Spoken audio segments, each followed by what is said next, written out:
సనాతన ధర్మం అతను హిందువే, బైబిల్ పట్టుకుంటాడు, బైబిల్ చదువుతాడు. నీకేటి నొప్పి, నీకేటి బాధ?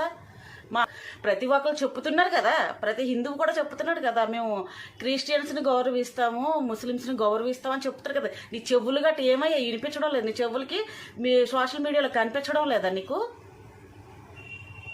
బైబిల్ పట్టుకుంటే పెద్ద తప్పులా మాట్లాడుతున్నావు. ఏటి మాట్లాడాలి, ఏటి మాట్లాడకూడదో తెలుసుకో. అసలు నీ బాధ ఏంటి? నీకేంటి కావాలి? నీకు సీఎం సీట్ కావాలా? నీకు సీఎం సీట్ కావాలంటే ప్రజలకు ఏం కావాలి? ప్రజలకు ఏం చేస్తే ప్రజలు నీకు సీఎం చేస్తారు? ప్రజలకు ఏం చెయ్యాలి? ప్రజలు ఎలా మెప్పించాలనేది ఎదటోళ్ళ మీద పడి ఏడవకు. ఏడిస్తే నువ్వు గెలిచేస్తావేమో అనుకుంటున్నావేమో, గెలవవు.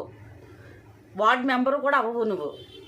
ఎవరు పవన్ కళ్యాణ్ గారికి ఎవరేమన్నా సరే ప్రజలకు ఏం కావాలి,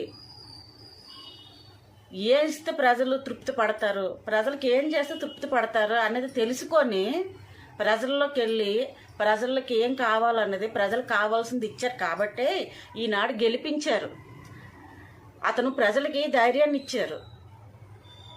అతను గెలిస్తే ఒక ధైర్యం అని తెలుసుకొని ప్రజలు 21 సీటుకి 21 సీట్ ఇచ్చారు, గెలిపించారు. నోరు అదుపులో పెట్టుకొని మాట్లాడు.